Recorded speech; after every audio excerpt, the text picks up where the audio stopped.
Hello, Marky Dragon, also known as Marcus Eikenberry in real life, and welcome to another episode in this entrepreneurial series. If you enjoy this, if this is the first time you've seen one of my episodes on this, go look back through the playlist. There's a lot of content here starting at the beginning, and if you're an entrepreneur yourself, hopefully you'll get some tips and tricks out of all of this. Let me talk about my second bankruptcy.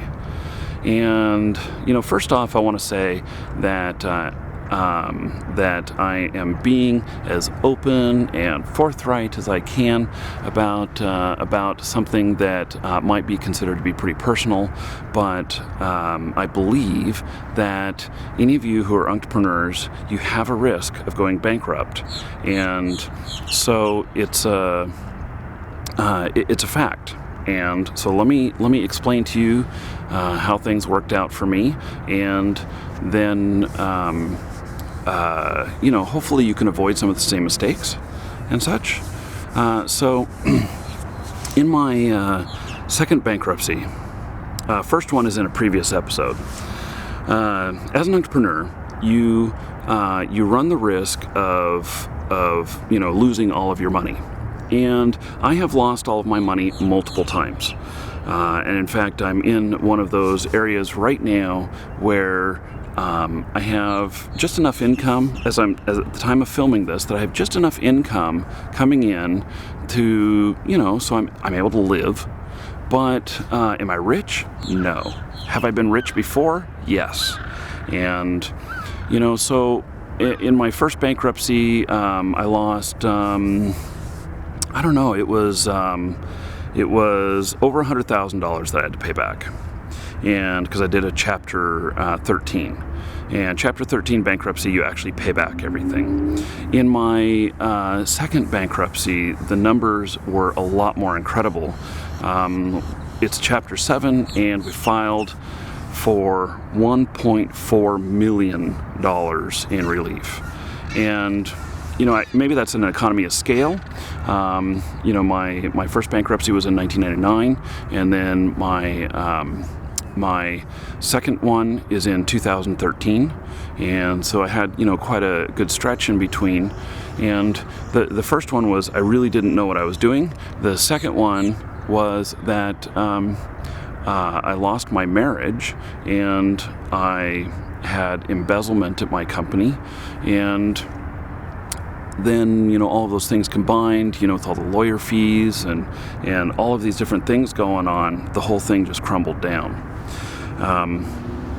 So it's important. I heard a stat on, it was like Money Magazine or Forbes or something like that said that in the average entrepreneur, before they hit it big, goes bankrupt 2.5 times. Now, I hope I never have to, go through bankruptcy again. It's not a fun thing. It's something that I'm not proud of, but at the same time, I recognize that it's a fact that with risk, you can't hit that big reward as an entrepreneur without some risk. If you are adverse to risk and you say, I can't take any risk like this, then you should have a job. And you should have a good savings, and you should have, a good retirement plan, and, you should work for somebody else and build your fortune that way. If you're self-employed, though, the whole thing can ravel apart at any given time. And so an example with my last company, with my company that, I guess I'll leave it unnamed, but my company where we did game code sales for, over 10 years, we had embezzlement happen in the company, and it caused a cascading effect that really just brought the whole thing down. And so,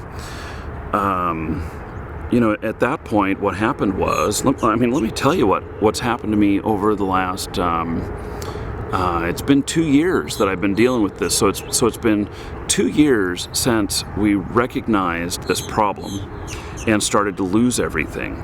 And I am I'm about 5 or 6 months out on having finished my bankruptcy, gone through court and everything.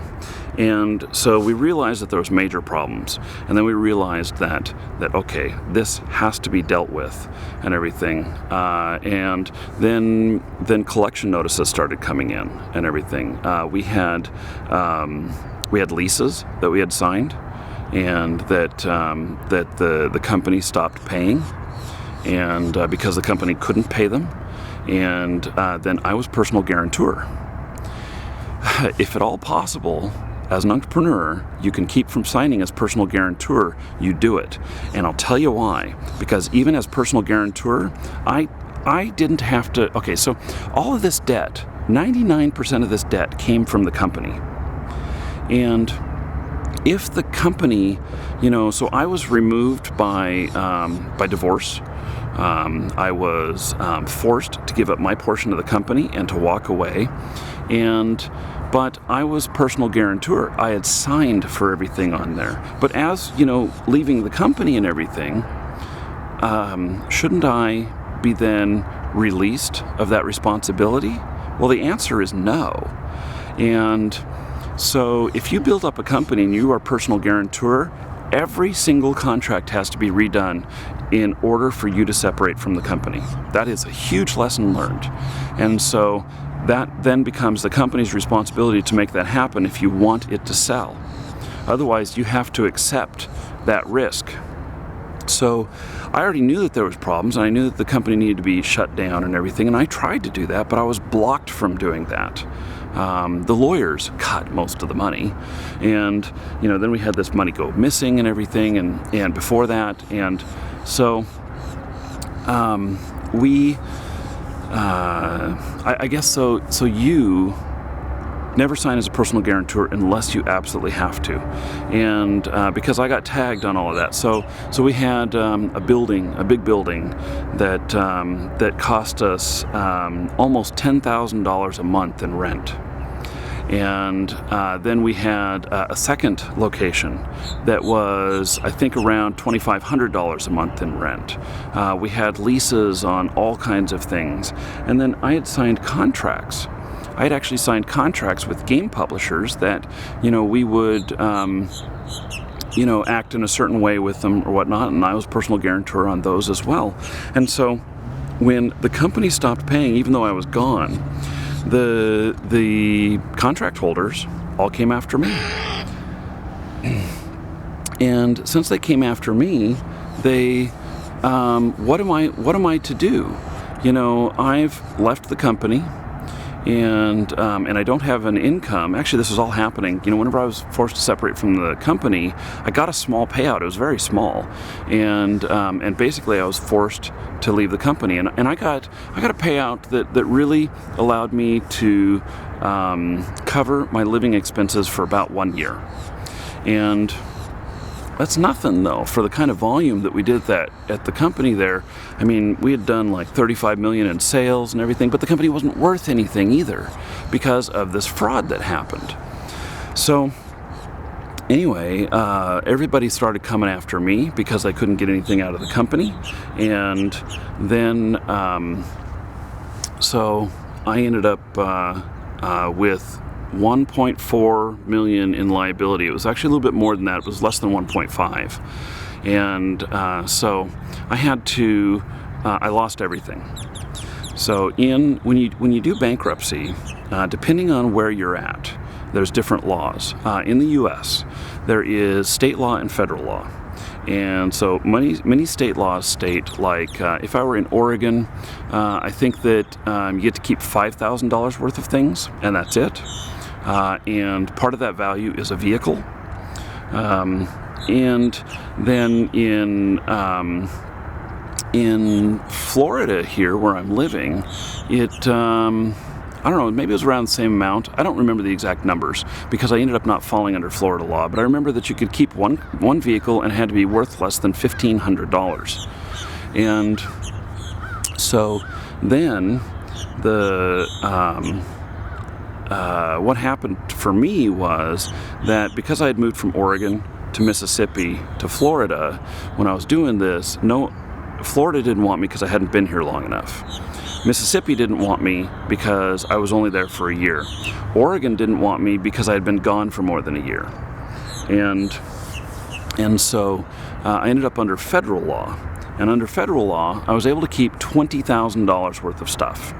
Now, that may seem like a whole lot, but when you go back to the fact that I used to make hundreds of thousands of dollars a year, in income, that $20,000 worth of stuff is not very much.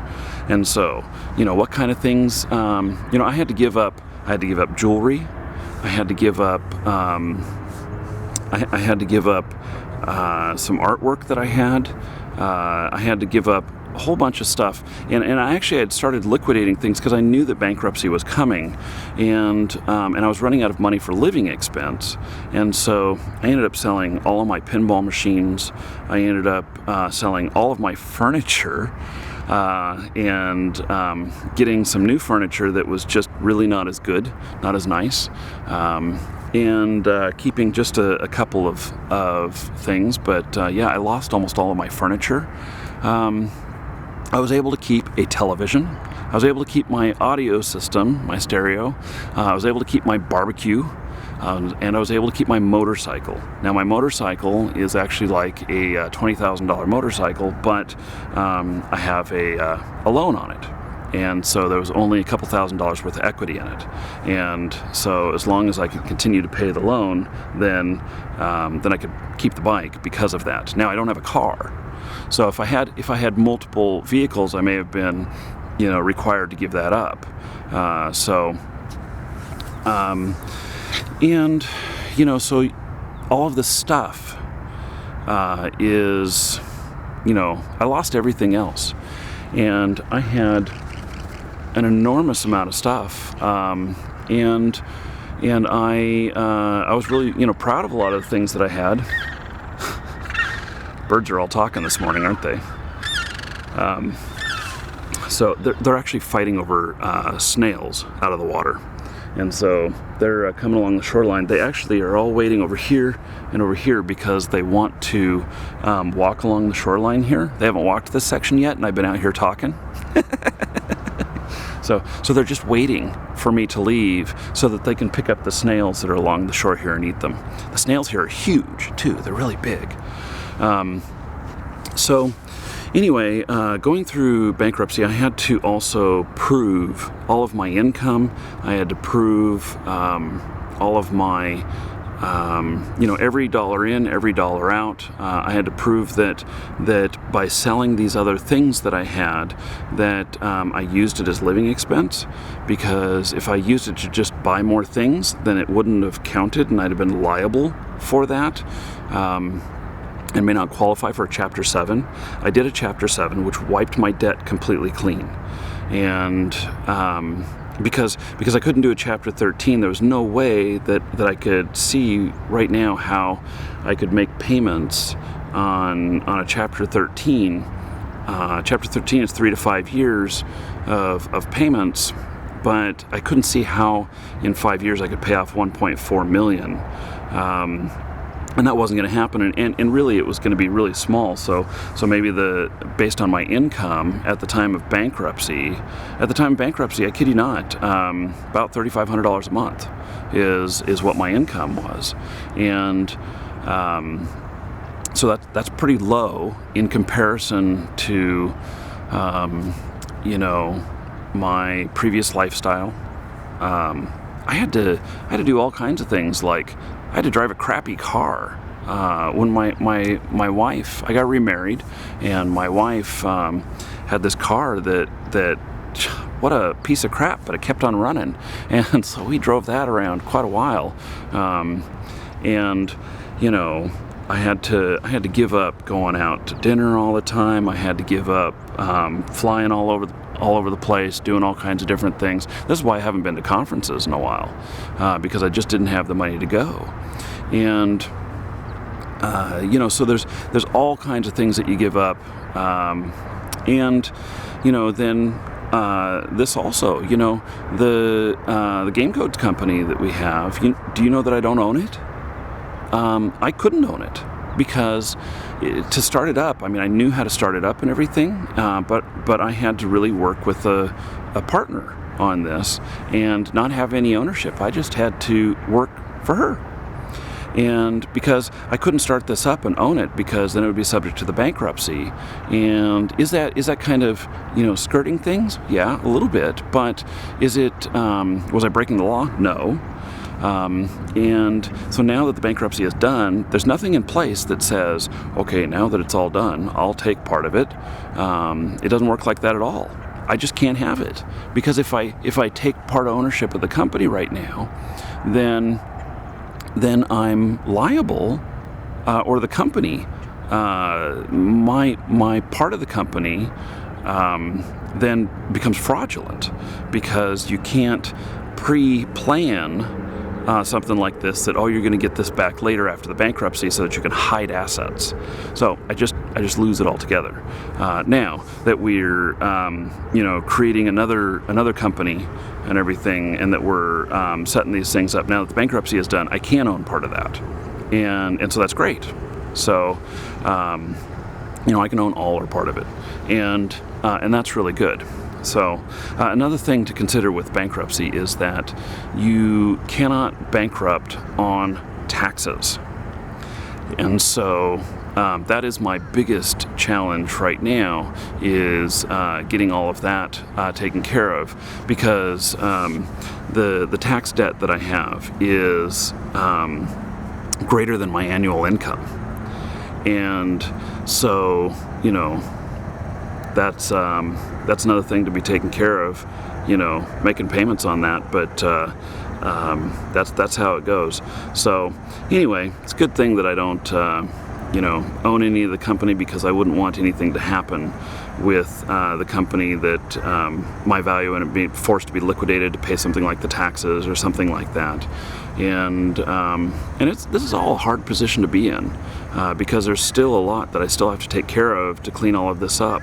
And so what will I do differently in the future? Okay, so the first thing is that I've got a lot wiser, smarter about my business deals and everything, and I've learned how to protect myself better, and so I'll pay more attention to that. Another thing is that the IRS, they require, part of the code is that you pay your taxes for the next quarter ahead of time, and I always thought that was really dumb and everything, and I'm like, why the hell would we do that? And we always just waited till the end of the year, and then we would pay our taxes, and we would pay the fine for waiting until the end of the year to pay the taxes. The fine really wasn't very much. It was like maybe $500. And it's not a criminal thing or anything. It's just that they, penalize you like $500 for being late paying those other quarters. And that's there's a lot of companies who do that, but I now know why they request it ahead of time, and that's because, like, let's say that we were paying the taxes ahead with the company and everything, and that then this embezzlement happened, this money disappeared, and then we take all these losses and everything, and we go upside down. Well, if we had already prepaid all the taxes, then there'd be no tax liability after the fact to worry about. And so I totally get that now. I'm totally on board with that now, and I won't hold the money over the way I did before in any future businesses. Also, I think that some of the things I didn't do in the past was I didn't put together a good retirement plan for myself, and retirement is immune in most cases from bankruptcy, and so I could have had a nice nest egg by now of retirement. I don't know how much it would be, maybe it'd be, if I was fully funding it all the time over the last 13 years or so, maybe it'd be $250,000, $300,000, $400,000, something like that would be there, that I could start getting whenever I got to age 63 or whatever the age is, but that would all be immune to that, and it could continue to grow on its own, and that would just give me a lot of internal security, reduce my stress level and everything, because it that's something to worry about. What am I going to do? I'm 42 years old. I've got a long time before I retire, and honestly, I don't ever feel like I'll ever retire. But I'll just take more vacations. And but what do I have for that at this point? I have nothing. I got to build that up now. And so that sort of retirement. There's some other funds that can be secured against bankruptcy. You can put in trust funds for your kids for college and stuff like that. And then, the biggest thing that I learned from all of this is to stay engaged with your company, stay engaged with your business. I should have had things in place to see if there was any money going missing from the company. And I should have been able to see that. And I could have seen that if I was looking in the right spots. Well, I didn't know, one, that I needed to look, two, where to look. And I just trusted that everything was going on, all hunky-dory. And I didn't know that money was being mismanaged. And by the time I found out, it was too late. And so that is something that I have done differently. So every business that I'm involved with now definitely has oversight in place, and it's always there, and it's a requirement. And you have to stay engaged. I mean, sure, you can take off for a couple of weeks and go on vacation or whatnot, but there needs to be some sort of audit happening before you leave and when you come back, and there needs to be someone else within the company that's doing audits as well. And especially if you have a partnership that you're working with multiple people, 2 or more people, then each person should be responsible for doing these audits. And everyone who's an owner should be responsible for doing the audits, because let's say you have 4 people and there's just one person doing the audit. Well, what if that one person who's doing the audit all the time is the one stealing? Well, you can't have that. And so every one of the people should be doing audits. And that might be that one person does it primarily, but maybe you as one of the other owners, someone else is doing it most of the time, but you as one of the owners, you're doing it once a week or something like that. And audits are not hard. They're not hard, honestly. You take an assessment of the bank accounts, the stock levels, you verify the stock levels, you just see where the money is in transit and everything, you put it all together, and you have a number.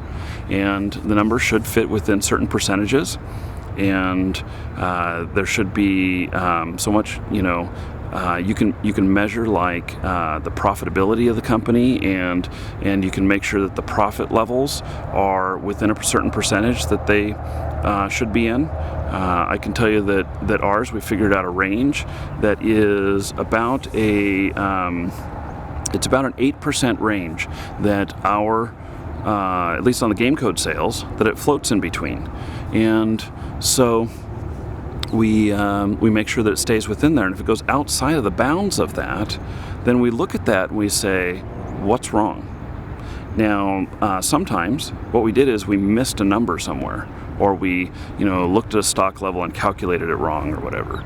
But other times, it means that something happened. And so a couple of times we've noticed the numbers being off. Something's happened, like we got a chargeback that hadn't appeared yet in our account, but the money was deducted, but we didn't see any notification of it yet. And so this is the same thing that, like, if somebody's dipping into the cash register, you didn't, you notice this, and so you may not know where it happened yet, but you know that there's a problem. And that's the first step. You got to know that there's a problem, and then you take care of it. You take steps to resolve it. And if these things are being checked on at least every business day, then you have chance to react and take care of things. Would I suggest a monthly check? No, that's too long. A weekly check? Maybe. A daily check? It's what we do. And we do a check 5 days a week. And so that works out well for us, and we've seen things. Now, we haven't had anything inappropriate happen, but we've had money go missing, and then we found it. And so anyway, thanks for listening. That's my story, my second bankruptcy. I hope that I never have another bankruptcy again.